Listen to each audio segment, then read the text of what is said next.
શ્રી કૃષ્ણ વિદ્યાર્થી મિત્રો, ચાલો આજે એક સરસ પ્રવૃત્તિ કરવાની છે. આ તમારા અધ્યયન સંપુટમાં પ્રવૃત્તિ 25 છે. એમાં તમારે શું કરવાનું છે ચાલો જરાક સમજી લઈએ. જો ચિત્ર જોવાનું છે, જો બધાની નજર અહીંયા, અને તમારી બુકમાં પણ જોઈ શકો. જો સામે ચિત્રો આપ્યા છે, હે ને? શેના શેના ચિત્રો છે ભાઈ? શંખ, થાળી છે, પૂજાપો ભરેલી થાળી, પછી અને પછી થળિયું. હા, તો આપણે કરવાનું શું છે એ સમજી લઈએ એટલે ભૂલ થાય નહીં. ચાલો ચિત્ર જુઓ અને તેની સામે એક વાક્ય લખેલું છે. દરેક ચિત્રની સામે એક વાક્ય લખેલું છે. એ વાક્યમાંથી તમારે ખોટો શબ્દ ચેકવાનો છે. હવે ખોટો શબ્દ ક્યાં હોય તો જુઓ, વચ્ચે ત્રાસી લીટી આપી છે. વિહાની બેન, પહેલા વાક્યમાં વચ્ચે લીટી ક્યાં આપી છે બતાવો તો હેલીબેન. હા, તો એ ત્રાસી લીટીની આજુબાજુના બે શબ્દો છે. ચલો, એની પહેલા કયો શબ્દ છે? સફેદ. અને એના પછી રંગીન. તો કાં તો સફેદ સાચું હોય કાં તો રંગીન સાચું હોય.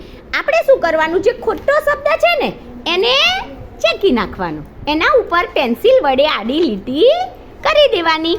અને એ લીટી, એ જે શબ્દ ચેકી નાખ્યો એ નીચે વાક્ય લખો ને ત્યારે ફરી લખવાનો નહીં, એટલે વાક્ય સાચું બની જાય. જુઓ, અહીં પહેલું ચિત્ર છે. જો આપણે એમાં લખીએ ને, બુકમાં લખીએ આપણી, એ પહેલાં આપણે થોડો મહાવરો કરી લઈએ. બધા અહીં જોજો, હા, એટલે ફાવી જાય. જુઓ, અહીં એક વાક્ય લખ્યું છે. જો હું એક વાક્ય તમને વાંચીને સમજાવું. થાળીમાં પૂજાપો છે તો થાળી ખાલી ભરેલી. બે શબ્દો લખ્યા છે લીટીની આજુબાજુ. ખાલી ભરેલી કહેવાય. હવે મને કહો, પહેલાં શું લખ્યું હતું? થાળીમાં પૂજાપો છે. તો ભાઈ થાળીને ખાલી કહેવાય કે ભરેલી કહેવાય? ભરેલી કહેવાય, હે ને? થાળીમાં પૂજાપો ભર્યો હોય તો થાળી કેવી કહેવાય? ભરેલી. તો આ ખાલી શબ્દ સાચો કે ભરેલી શબ્દ સાચો? હા, તો આપણે કયો શબ્દ ચેકવાનો થાય? હા, તો ખાલી શબ્દ ઉપર આપણે ચેકો મારી દઈએ એટલે આપણું વાક્ય હવે સાચું બની ગયું. જુઓ, થાળીમાં પૂજાપો છે તો થાળી ભરેલી કહેવાય. હવે જ્યારે તમે તમારી બુકમાં નીચે આપેલી જગ્યા છે ને ત્યાં લખો ને ત્યારે આ ખાલી શબ્દ ફરી લખવાનો નહીં.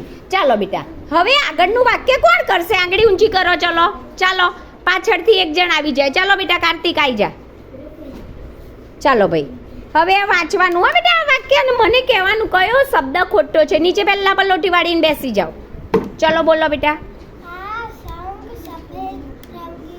હા, હવે લીટી ક્યાં છે? ત્રાસી લીટી બેટા બતાવો તો મને. સરસ. તો એની આજુબાજુમાંથી એક શબ્દ ખોટો છે. હે, કયો શબ્દ ખોટો? Very good. તો એની ઉપર આ ચિઠ્ઠી મૂકી દો, કોરો કાર્ડ મૂકી દો એટલે એ શબ્દ ટંકાઈ જાય. હવે વાંચી જુઓ. જુઓ, શબ્દ ચેક્યા પછી વાંચી જોવાનું કે હવે સાચું બન્યું. ચિત્ર જોવાનું કે અરે વાહ બેટા, આ શંખ સફેદ છે. જો ચિત્રમાં શંખ કેવો છે? હા, રંગીન છે. એટલે આપણે ખોટો શબ્દ જે હતો એને દૂર કરી દીધો એટલે આપણું વાક્ય કેવું બની ગયું? ચિત્ર વિશેનું સાચું. Very good Kartikbhai. ચાલો, હવે બધાએ એ રીતે તમારા સંપુટમાં લખવાનું છે. હવે બીજું વાક્ય બેટા. ચાલો, કોણ વાંચશે બીજું વાક્ય? ચાલો આવી જાઓ, જે આવે આવી જાઓ. જાનવી બેન આવી જાય, વિહાની બંને આવી જાઓ બેટા. ચલો આવી જાઓ, વાંચો. નીચે બેસી જાઓ પહેલા બેટા. હા હા, હવે શબ્દ ચેકવાનો થાય તો કયો શબ્દ ચેકવાનો થશે બેટા?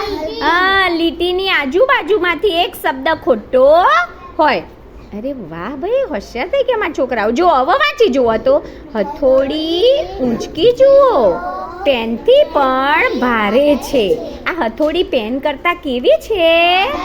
ભારે છે. આપણું વાક્ય હવે સાચું બની ગયું. શું કર્યું આપણે? જે ખોટો શબ્દ હતો એને દૂર કરી દીધો કે ભાઈ પેન કરતા હથોડી હલકી ન હોય. વેરી ગુડ બેટા. ચાલો, ત્રીજું વાક્ય. આરતી બેટા આવી જાઓ. આરતી બેન, ચાલો ત્રીજું વાક્ય વાંચો. ચાલો બધા અહીં જુઓ બેટા. મોટો નાનો ઢગલો તો પહાડ હા પહાડ જેવો લાગે. શું પહાડ જેવું લાગે ભાઈ? રેતીનો ઢગલો. પણ મોટો હોય તો પહાડ જેવો લાગે કે નાનો હોય તો? હા મોટો હોય તો પહાડ જેવો લાગે. તો કયો શબ્દ ખોટો છે બેટા? હા તો તમારે શું કરવાનું? શું કરવાનું ભાઈ? નાના શબ્દ ઉપર હા ચેકો મારી દેવાનો. હવે જુઓ તમે એ શબ્દ ઉપર ચેકો મારી દીધો. હવે અહીં લખો ને જ્યારે તમારી બુકમાં ત્યારે કયો શબ્દ નહીં લખવાનો?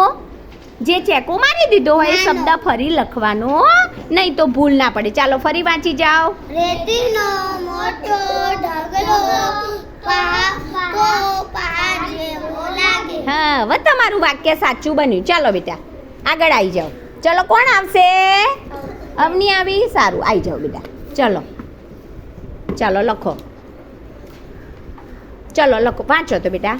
માએ કહ્યું બોર સાચવીને ખાજે થળિયો નાનો મોટો છે હા ગળી ના જવાય. હવે અવની બેન મને એમ કહો ઠળિયો ક્યારે ગળી જવાય બેટા? આ લીટીની આજુબાજુના શબ્દો પહેલાં વાંચો સમજો. નાનો અને મોટો. અહીં શું કીધું આપણને કે ભાઈ બોર સાચવીને કાજે ઠળિયો ગળી ન જવાય. ઠળિયો કેવો હોય તો ગળી જવાય? નાનો. હા નાનો હોય તો ગળી જવાય. તો કયો શબ્દ ખોટો છે? નાનો શબ્દ ખોટો કે મોટો શબ્દ ખોટો? ચાલો ઠળિયો નાનો છે ગળી ન જવાય મમ્મી એવું કહે છે એટલે સરસ. હવે વાક્ય સાચું બની ગયું. ફરી વાંચીએ. માએ કહ્યું બોર સાચવીને ખાજે થળિયો નાનો છે ઘડી. જવાય. અરે વાહ હવે સમજાઈ ગયું ને. ચાલો બધા હવે લેખન કરવા માંડો. હા બેટા જો સાચો શબ્દ ન ચેકાઈ જાય એનું ખૂબ ધ્યાન રાખવાનું. ચાલો લખો.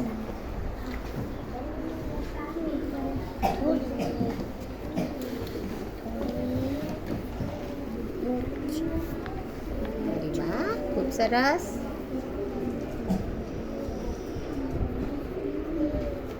જેને લખાઈ જાય એ પછી મને બતાવી દે. હા ચલો સાત બરાબર બેટા. Very good.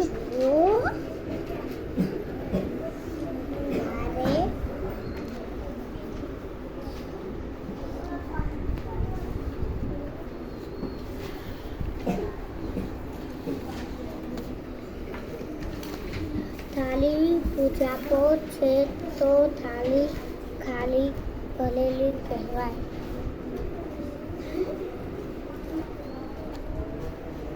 સરસ બેટા વેરી ગુડ. સાચું લેખન. હા ખૂબ સરસ.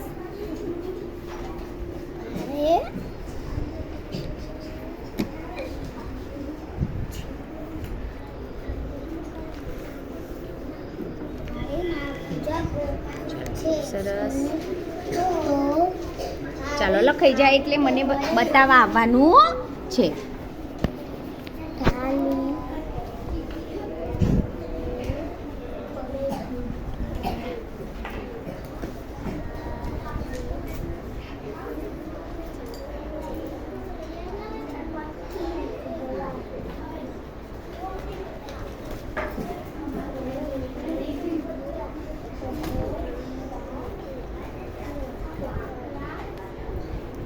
ચાલો કોને લખાઈ ગયું બેટા?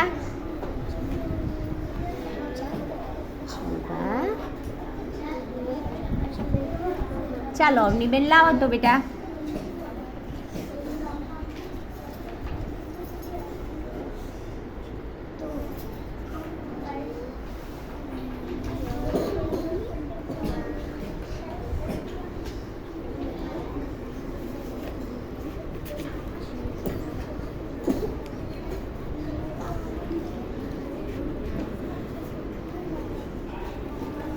ચાલો લાવો બેટા બુક હેડો. લખાઈ ગયું હોય એ મને બતાવો.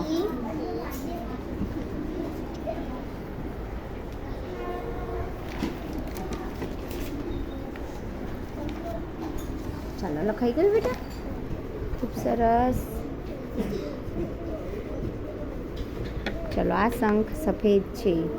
હથોડી ઊંચકી જુઓ. પેનથી પણ ભારે છે. વેરી ગુડ બેટા. થાળીમાં પૂજાપો છે તો થાળી. જો થાળી એમાં અડું થઈ ગયું. અહીં અડી આવે. ભરેલી કહેવાય. Very good. સરસ. ચાલો છેલ્લું વાક્ય છે ને બેટા લખી દો. ચલો યશવી લખાઈ ગયું. તારી બુક ક્યાં ગઈ બેટા યશવી?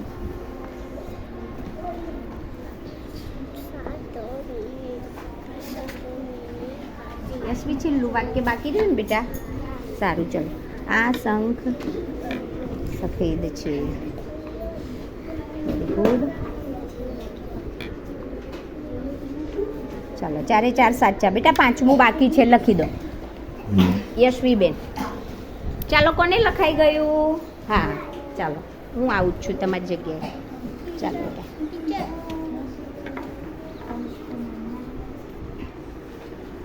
નામાય ને આ મોટું વાક્ય છે, નામાય તો એ નીચે લખી શકો. અહીં નીચે લખી શકાય હા બેટા.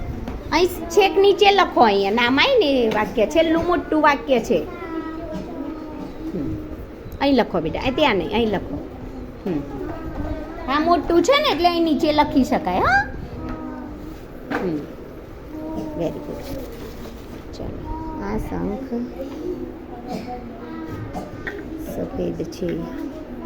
Very good. ચલો સરસ હા બેટા. Very good.